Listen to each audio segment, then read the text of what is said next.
Maswerteng gabi po, Lotto players. Narito na po ang mga numerong nanalo sa Super Lotto 649, Lotto 642, 6D Lotto, 3D Lotto at 2D Lotto ngayong gabing ito, July 30, 2026, araw ng Huwebes. Kaya kunin nyo na po ang inyong mga ticket. Narito na po ang resulta. Yan, nakikita nyo na po ngayon sa screen ng inyong cellphone ang mga numerong nanalo sa mga games ng PCSO.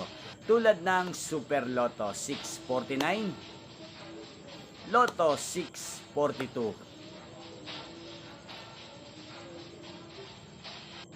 6D Lotto,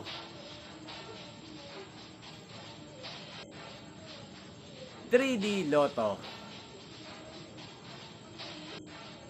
at 2D Lotto. Sa mga nakataya po ng mga numerong yan kanina, congrats po sa inyo. Sa mga gusto naman pong magpa-shoutout sa channel ito, mag-comment lang po kayo. Para sa susunod po na resulta ng mga games ng PCSO, isa-shoutout ko po kayo. Inyo pong napanood ang resulta ng Super Lotto 649, Lotto 642, 6D Lotto, 3D Lotto at 2D Lotto sa channel na to, Roderick Hernandez TV. Maraming salamat po sa patuloy niyo pong panonood at pagsuporta dito sa aking channel. Magkita-kita pong muli tayo bukas sa susunod na resulta ng mga games ng PCSO. Thank you for watching and good night po sa ating lahat.